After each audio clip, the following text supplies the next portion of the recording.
15 अगस्त का दिन पूरी हिंदुस्तान की जनता 74वें स्वतंत्रता दिवस मना रही थी, लेकिन शाम होते ही 7:29 पर भारत क्रिकेट के पूर्व कप्तान महेंद्र सिंह धोनी ने एक अहम फैसला ले लिया और क्रिकेट के सभी फॉर्मेट से संन्यास लेने का घोषणा किया। लेकिन वह आईपीएल खेलते रहेंगे। इस वक्त हम रांची के उनके पूर्व कोच रह चुके, शुरुआती दौर के कोच रह चुके चंचलदेव भट्टाचार्य के साथ मौजूद है और उनसे जानने की कोशिश करेंगे, बात करने की कोशिश करेंगे।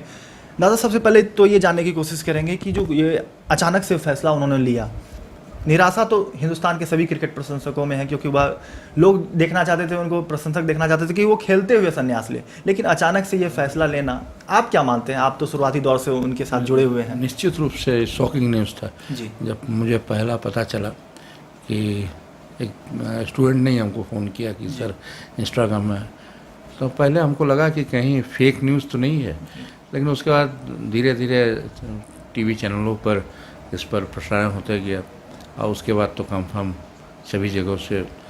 तो काफ़ी शॉकिंग था जब 14 अगस्त को आपने जैसे बात अभी कही कि 14 अगस्त को आप लोग भी जब गए होंगे एयरपोर्ट में, कहीं इस तरह से कोई आभास उनके चेहरे में नहीं था कि वो चेन्नई जाके इतने बड़े फैसला ले लेंगे कि रिटायरमेंट के। और मुझे जहाँ तक लगता है उनका जो भी फैसला इस तरह का है वो अपना दिमाग से लेते हैं और एट रैंडम, जैसे आपको बताया टेस्ट का रिटायरमेंट, टीम जीती उसके बाद टेस्ट के एक बैक प्रेस कॉन्फ्रेंस में जाके बोल दिया मैं अगला टेस्ट नहीं खेलूँगा। वनडे कप्तानी छोड़ने की भी बात जब हुई तब भी उन्होंने एक बैक लिया, किसी को पता तक नहीं चला। और आज और आपने शादी की बात कही, तो शादी के बाद तो कम से कम 10-15 आदमी जान रहे थे, लेकिन ये जो है हमको लगता है कि उसके माता पिताजी भी शायद नहीं जानते होंगे ये जो निर्णय उन्होंने लिया।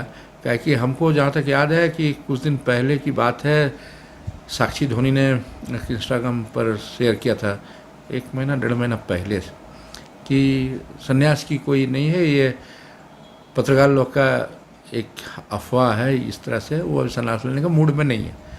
तो इतना जल्दी अगर बदल गया तो निश्चित रूप से कहीं ना कहीं डिसीजन, उनका सोच कहीं ना कहीं ठेस मानते हैं आप? इतने क्रिकेट प्रशंसकों को जो निराशा हासिल हुई है, सभी और देखना चाहते थे खेलने, क्योंकि कई लोग कहते हैं कि एज फैक्टर, एज हो गया था। आप एज मानते हैं? अगर एज फैक्टर होता तो आईपीएल तो वो खेल रहे हैं और आईपीएल में तो अच्छा परफॉर्मेंस लग रहा है। क्रिकेट एक ऐसा चीज़ है जी, एज फैक्टर कोई बड़ी बात नहीं है। और एक आध साल अभी 2020 खेल ही सकते थे, वर्ल्ड कप 2020 अगला साल है, अभी अक्टूबर में होना था जो स्थगित हो गई। और क्रिकेट का जो सबसे बड़ा चीज़ है, आदमी जो कुछ भी बोले उसमें 2 ही चीज़ बहुत महत्व रखता है, एक है फिटनेस और दूसरा आई साइट। जहाँ तक मैं व्यक्तिगत रूप से कह सकता हूँ और जहाँ तक मैं एमएस को जानता हूँ, जब वो 2004 टीम में आया था और आज फिटनेस में कोई कमी उसमें नहीं है। 39 साल का उम्र आप लोग ज़रूर उल्लेख कर रहे हैं, लेकिन कमी नहीं है। हम तो ये कहेंगे कि 2004 से ज़्यादा फिट अभी है। और जहाँ तक आईसाइट की बात है क्रिकेट की जो आप बात कर रहे हैं, तो अगर लास्ट वर्ल्ड कप जिसमें भारतीय टीम ने सेमीफाइनल में हार का मुँह देखा, उस मैच में एक स्टंप उन्होंने किया, वो 38 सेकंड में किया। तो निश्चित कहीं फिटनेस होगा, आईसाइट होगी, तभी उतना क्विक फ्रिक्शन ऑफ सेकंड में वो खाली पैर इतना उठाया था, उसको स्टंप आउट किया। तो निश्चित रूप से ये कहा जाएगा कि आज भी वो फिट है, आईसाइट है। आपको एक और उदाहरण देना चाहूँगा कि जब श्रीलंका टूर वर्ल्ड कप के पहले था तो उसको बुलाया गया था चेन्नई में ये टेस्ट के लिए, कई नए खिलाड़ियों को पीछे छोड़ा और वो आगे निकला। तो इसलिए फिटनेस का जहाँ तक सवाल है, आज भी वो देसी स्टेडियम में जाके सुबह शाम धूप में 2:30 बजे से प्रैक्टिस करता है, जो आज के बहुत कम प्लेयर से करते होंगे। आप क्या मानते हैं दादा, इसको ये बीसीसीआई से कुछ निराशाजनक कुछ बात हो या ऐसा अचानक से फैसला उन्होंने ले लिया, आप इसे फैसले को सही मानते हैं या और खेल सकते थे या और उन्हें खेलना चाहिए था? क्या कुछ खेल तो हो सकते हैं, अभी भी खेलेंगे। जहाँ तक आईपीएल की सवाल है, हमको लगता है कुछ दिन पहले एक स्टेटमेंट आया था सीएसके के सीईओ श्री विश्वनाथन जी का कि वो 2022 में भी खेलेंगे। तो कहीं ना कहीं अंदाजी तो नहीं बोले हैं, उनसे कांटेक्ट करके ही उन्होंने धोनी से बात करके ही ये बात बाज़ार में या पेपर के माध्यम से बताना कोशिश किया। तो आईपीएल वो अभी खेलते रहेंगे। और जहाँ तक बीसीसीआई का सवाल है, ऐसा हमको नहीं लगता है कि कोई दबाव था, लेकिन वो ये चीज़ को कोई उस पर उंगली उठाए या कुछ हो, उसके पहले उसका दिमाग इतना तेज़ चलता है, इतना तेज़ वो रखता है, जैसे मैच चल रहा है, आप कौन सा बॉल डालेंगे, वो हो सकता है कुछ गलत है, लेकिन मैक्सिमम को रीड कर लेता था। लेकिन उसको रीड करना बहुत ही मुश्किल है। आज भी उन्होंने जो किया रीड हम लोग से कभी हो नहीं सकता है, लेकिन वो सब जगह रीड कर लेता है। दादा, निजी मुलाकात की बात करना चाहेंगे, आपकी लास्ट मुलाकात और क्या कुछ बातचीत हुई थी इस फैसले को लेकर? वर्ल्ड कप जब सेमीफाइनल में भारतीय टीम नहीं पहुंची, उसके बाद रांची जब पहुंचा, कुछ मायूस तो था ही था।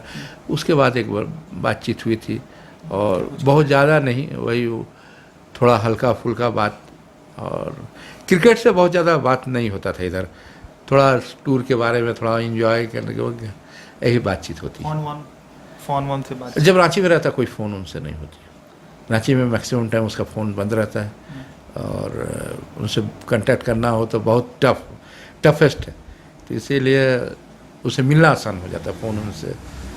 आईपीएल को देखकर क्या कुछ भविष्य आपको लग रहा है कि धोनी आईपीएल से कमबैक करेंगे, या आईपीएल का कितना ज़्यादा फ्यूचर इंडिया में ले सकते? आईपीएल में आपको ये चीज़ बता दें, अभी वो फ्री होके खेलेंगे, और पहले जैसा धोनी जैसा ग्राउंड में चीयर अप होता था धोनी धोनी, और पब्लिक में जो प्यार उनको मिला, वो प्यार और अधिक मिलेगा, और अच्छा परफॉर्मेंस करेंगे आईपीएल में, ये पूरे विश्वास के साथ मैं कह सकता हूँ। दादा, झारखंड के मुख्यमंत्री हेमंत सोरेन ने कल ट्वीट करके बताया है कि एक फेयरवेल मैच होना चाहिए धोनी का झारखंड में, झारखंड की ओर से जो मेजबानी करेंगे, तो उस फैसले को कैसा मानते हैं, और उसमें आपकी ओर से क्या कुछ राय रखी जा सकती है? निश्चित रूप से माननीय मुख्यमंत्री जी का ये जो पहल है बहुत ही सराहनीय है, कि एक झारखंड के लोग, रांची वासियों को एक मैच देखने को मिले जिसमें कुछ देर धोनी भी बैटिंग करे। और जो मैं पहले भी आपको कहा कि उनके चीयर अप करने वाली ये धोनी की जो गूंज स्टेडियम में गूंजता था, धोनी धोनी या धोनी उतारो, ये एक बार फिर से रांची में गूंजे। और माननीय मुख्यमंत्री ही नहीं, वो हमारे राज्य के खेल मंत्री भी हैं, तो ये अच्छी पहल है। और मैं ये कहना चाहूँगा इसके अलावा भी कि उनके रिजर्व में पहली बार खेल नीति इस बार हमको लगता है दिसंबर के पहले, इस साल के पहले वो नीति की घोषणा भी हो जाएगी, जो काफ़ी अच्छी पहल है कि यहाँ अगर नीति आ जाएगी तो खिलाड़ियों को नौकरी या खिलाड़ियों को जो बेनिफिट्स है वो मिलते रहेंगे। दादा, वैसे खिलाड़ी जो झारखंड के अच्छे प्रतिभावान खिलाड़ी हैं और क्रिकेट खेलते हैं, उनसे क्या कुछ कहना चाहेंगे? क्योंकि वो धोनी के फैसले से थोड़ा बहुत तो निराशा होंगे ही, उनको क्या कुछ संदेश देना चाहेंगे? आपकी क्या कुछ? देखिए, आज नहीं कल तो धोनी को छोड़ना है, एक लंबा करियर रहा, इंटरनेशनल करियर लंबा। लेकिन मैं आज के जो आपने कहा कि खिलाड़ियों को मोटिवेशन की ज़रूरत है, सबसे पहले धोनी को नकल करता, बाल बड़ा करता, बाइक तेज चलाता है, सब कुछ ठीक है, लेकिन धोनी का डिसिप्लिन और कूल, वो ऑलवेज जब वो खेलता भी था, वो अपने मेट जो होते थे, जो फ्रेंड हैं, उनको बोलता था कभी टेंशन में मत हो। सबको बोलता था स्लेजिंग या बाहर से गालियाँ, छोटे से जगह गाली उलिश पड़ती, तो उस पर ध्यान नहीं देने का, अपने को कूल रख के अपने परफॉर्मेंस को बिल्ड करो। और जिससे होगा क्या, तुम अपना परफॉर्मेंस दोगे तो तुम्हारा अपना संतुष्टि होगी, तुम्हारा परफॉर्मेंस से टीम जीतेगी, जो उन्होंने अडॉप्ट किया। और आप इतने लंबे करियर में, इंटरनेशनल करियर में आप देखोगे, कभी उसको टेंशन में नहीं देखोगे। अब विवाद करके, और हम ये कहना चाहूँगे, ये 15 साल का इंटरनेशनल करियर 2004 से आज तक का जो 15 साल का करियर है, अनडिस्प्यूटेड प्लेयर रहा है, अनडिस्प्यूटेड कैप्टन रहा है, चाहे वो सीनियर्स हो, चाहे जूनियर्स हो, चाहे न्यू कमर्स हो, सबके लिए एक ही चीज़। तो वाकई में यही कारण रहा होगा कि आईसीसी के सारे फॉर्मेट में महेंद्र सिंह धोनी की कप्तानी में, मेजबानी में कई सारे ऐसे कप मिले, और आईपीएल में भी कई बार उन्होंने जीत दर्ज कराई। पूर्व कोच रह चुके हैं महेंद्र सिंह धोनी के चंचल देव भट्टाचार्य खुल के बताया सभी बातों को कि अचानक से यह फैसला लेना प्रशंसकों को तो निराशा हुआ ही, लेकिन एक फेयरवेल मैच यहाँ पर हेमंत सोरेन पूर्व जो मुख्यमंत्री हैं उन्होंने ट्वीट करके बताया कि होना चाहिए और जो सम्मान मिलना चाहिए, जो ग्राउंड पर जो सम्मान मिलना चाहिए धोनी को, वह निश्चित रूप से रांची में स्टेडियम में उनको मिलेगा। ओंकार रावमी के लिए रांची से मैं कौशल कुमार।